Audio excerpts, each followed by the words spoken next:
Hello and welcome to this introductory Wonks website Drupal tutorial. In this tutorial, we're very simply going to look at how you can log into your website, how you can create a new user, and then finally how you can edit any new user that you create. To log into your website, you'll need to type in your domain name, in this case mcgregorcustoms.co.nz, as that is the website we're going to log into. And you'll need to add the suffix URL /user. Hit enter and you'll be taken to the login page. Here you'll need to enter your username and password. If we haven't already issued you a username and password, you can go to the website, the Wonks website, and request a password be issued to you on the contact page. So log in with your details, and when you do so, you'll be taken to the initial profile page, in this case the Wonks profile. And here you'll see that the member has been there for a month and 1 week.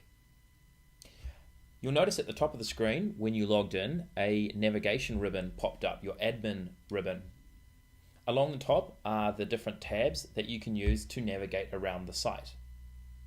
In this tutorial, we are focused on creating a new user. So we're going to go to the People tab. And you see when I hover over People, it says Manage Users Accounts, or Manage User Accounts, Roles, and Permissions. Now if we click on People, we'll be taken to this page where you'll see you can add a new user. So that's what we're going to do. We're going to click Add User.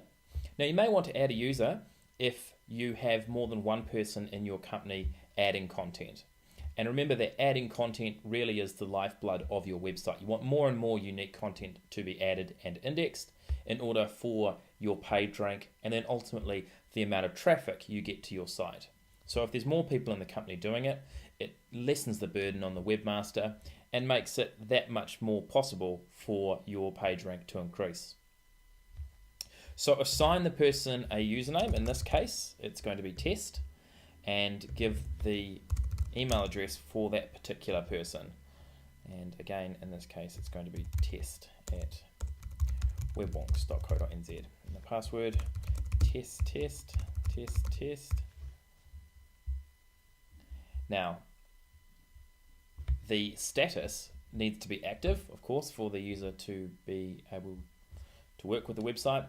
And you'll need to tick administrator for them to be able to actually work with the site, to add content and to generally work at the back end. You can notify this user that you've created an account, and as simple as that, you can create a new account. So once you've saved the user, you will be sent back to the profile for that user.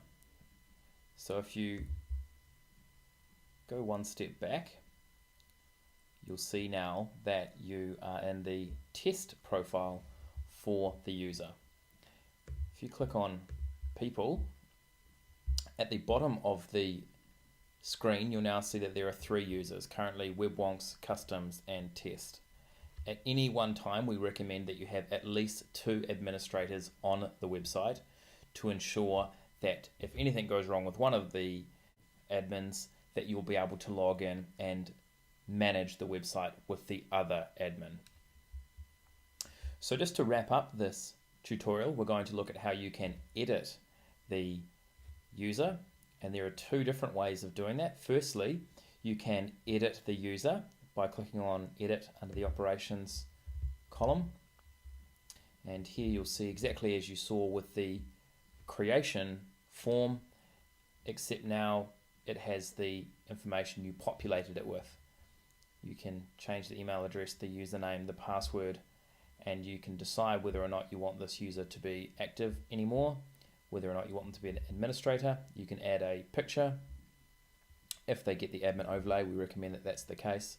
The timestamp that they would use, if they're overseas, of course, give them the relevant timestamp. the type of editor that they'll use. You really don't need to edit that, nor the XML sitemap. If you do want to have a look at that, please take a look at the resources on the Drupal 7 website, and you can click Save to any changes. The second way that you can work with a user is to highlight in the radio box there, and then choose the update options. And here we're going to cancel the selected user account, because of course it's just a test, and we're going to delete the account and all its content. Be wary of what you delete here. Do take time to understand what it is you're getting yourself into when you are deleting a user, because it may delete that person's content. In this case, the test user has not created content, so it doesn't matter. So clicking on cancel accounts, you'll see that the process will go through. Test has been deleted, and you're left with the initial logins that you have, WebWonks, and the name of your login. If you have any further questions, please don't hesitate to contact us on the contact form, or give us a call 0800 WebWonks and talk to one of our consultants. Thanks for watching.